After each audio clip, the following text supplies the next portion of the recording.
Hey everyone, welcome back to Relatively Credible, where we've been doing our series of best, worst, and needs improvement rides. We've covered all of the parks, but we're now at the big one. We're at the Magic Kingdom. It's a little scary, honestly.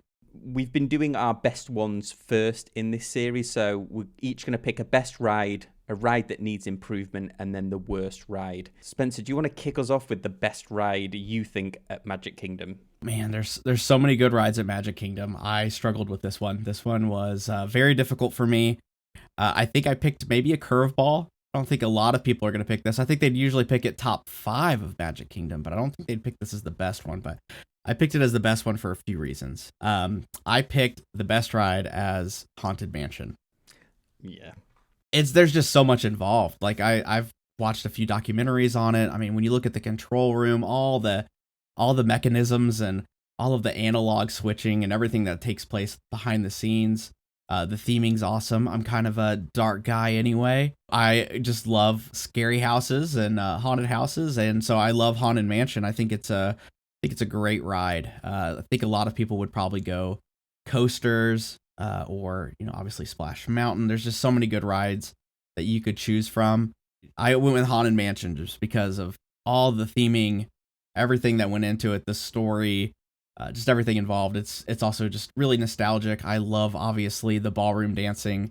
Everything about it is just great. Totally agree with you. Haunted Mansion, such a classic. They've taken that illusion that's well over 100 years old now, that Dr. Pepper's ghost, but it still looks relevant. It's amazing the way they do it, and then when they overlay it for Halloween, and I think they even did a Christmas overlay, didn't they? It's such a classic. Yeah. Everything is mechanical. There's no CGI or projection screens or anything like that, with the exception of the odd projection screen there, but it's so iconic to the ride though, where they do use that. It may be the best themed ride in all of Disney World, honestly. Totally agree with you on that one.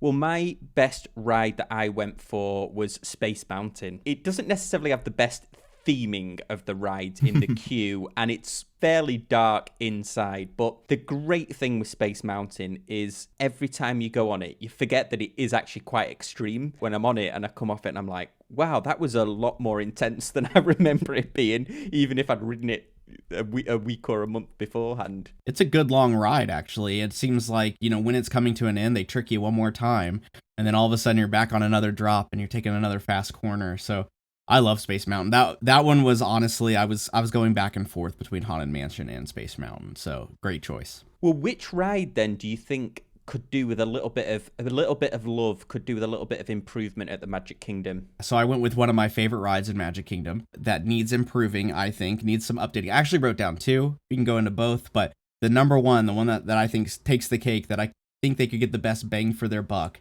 is Big Thunder Mountain. I think it's pretty plain. It's a great ride. Like, it's another one of those rides, a lot like Space Mountain, where you ride it and you just forget how good it is until you ride it again. It really is a great ride. It's fun. It's got those like wooden roller coaster feels. It's not the most extreme roller coaster, but it's enough to make you feel alive. It could use some theming. It could use some more theming. I think there's a lot of opportunities around there to, like, Goofy has nothing. I think that could be a Goofy ride, other than like Mickey and Minnie's now. I think that's just fits old school. They could really do a lot around that theming for Big Thunder Mountain. It kind of goes around with the West and steamboats and all that stuff. They could definitely capitalize on the old school animation theming. I think they're kind of missing out on that opportunity. There was a little bit more Disney theming on Big Thunder Mountain. I think it would make a lot more sense. And it would be, I think it's just an opportunity to sell some more merch. Who's going and buying Big Thunder Mountain merch right now? Probably no one. Well, I don't think they even have a shop. They could totally capitalize on just the old school theming and animations of Disney past and put that in all over Big Thunder Mountain. I agree with you. It definitely could do with a little bit of TLC. I like the fact that when you're on the initial ascent, almost every single time you get that thing of, is it going to make it up this hill? Because it's clattering away, isn't it? And it's moving, and you're like, is it going to make it to the top? Yeah, you're right. That first hill you climb, it is so loud, especially when you enter the cave. It is one of the loudest rides I've ever been on, I think. But it does kind of have an appeal to it. But yeah, it's very loud. Well, my one for improvement, This, I think I've got two controversial ones coming up, but my one for improvement is Buzz Lightyear's ride. It needs a little bit of TLC because it's looking a little bit scruffy now. If anyone's not familiar, you've got a little space laser gun, haven't you? And it's quite an engaging game, but everything just needs a little bit of TLC, I think, at the moment. It's looking a bit scruffy. They use a lot of the UV paints and they're all looking a little bit dirty now. And it's one of those rides where it was a pretty cool concept. For the most part, it's just wooden cutouts, isn't it? It does feel kind of cheap. It's fun and it is very beautiful, like as far as the colors, like very neon. And it definitely feels like a toy store. It does feel very cheap. Feels like they skimped. We have to be very careful now, but we're going to talk about the worst rides at Magic Kingdom. So which is your pick for the worst ride at Magic Kingdom? Yeah, well, maybe before we do that, I kind of want to do an honorable mention. I think it'll be short for needs improving. It was my second one on the list, but it doesn't mean that it's bad.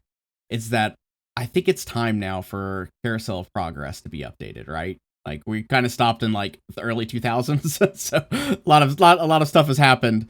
I think they could also do that. So that was my number 2 for needs improving. For my worst ride, I don't think this is going to be controversial at all. Maybe it is. I'm going to go with Tomorrowland Speedway. I don't think it's controversial. I think it's a lame ride. Honestly, I always pass it. And I'm like, you got to be kidding me. But I do love watching it from a distance and watching the little kids not know how to brake. And they just run into the car in front of them. I think it's hilarious. So just watching the parents that are sitting next to them react, that would probably be my worst ride. I've actually never been on that ride, and I don't care to. It's on a track. They could do a lot better than that. Come on, Disney. I suppose with a lot of these that we talk about, I remember going on that ride. I think it's the only ride I remember when we went when I think I was 6 or 7 years old. When I was a kid, so I remember it very well and I got to ride it, but I remember it being quite traumatic because I couldn't reach the pedals.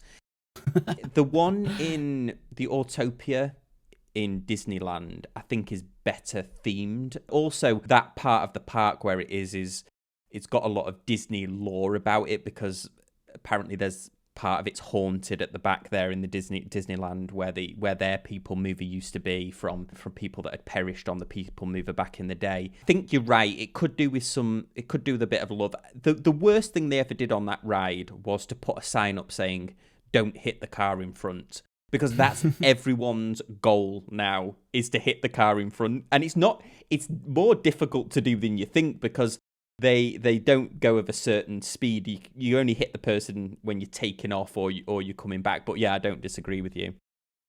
Yeah, I mean, I think it's time to just introduce real go-karts. Take out the tracks, fill them over, put in real go-karts. There you go. I'm going to do a bit of a cop-out one because I don't think this is the worst ride. I think this is the ride that I like the least based on a number of factors. One is how much it was originally hyped and also the execution of it. This is going to be a controversial one, but I went with the Seven Dwarfs Mine Train, the Snow White ride. And I'll give a reason why. That thing was hyped up big time. The carts that you sat in were supposed to sway, and that was supposed to add to the experience. And they do to a certain extent, but nowhere near enough to make it memorable. The other thing as well is it always has a massive long queue. It's very short once you actually get onto it. And the other thing that I don't like about it is that I think the animatronics in it are quite lazily done. And I'll explain why. Yeah. They use the face projection on the Dwarfs, which is a technology that isn't quite fully mastered yet. Same with the Frozen ride. So the faces are very bright. And then the animatronic at the end of Snow White, Snow White is one of the most iconic ones there. And her animatronic at the end, it looks like a shop mannequin instead of something that's really had a lot of thought put into it. I don't know. I know it's a bit controversial. What do you think of that one? I go to Disney World all the time now, especially being local. I have no desire to go on that ride because why? I don't understand why I'm waiting an hour and a half. It makes no sense to me. Like, it's a good ride. I think like execution wise, as far as like a little bit of a coaster, it's great, but I'm almost to the point where I'd much rather go on the 20 minute wait, Big Thunder versus Mine Train or Space Mountain that sometimes is, sub 40 minutes.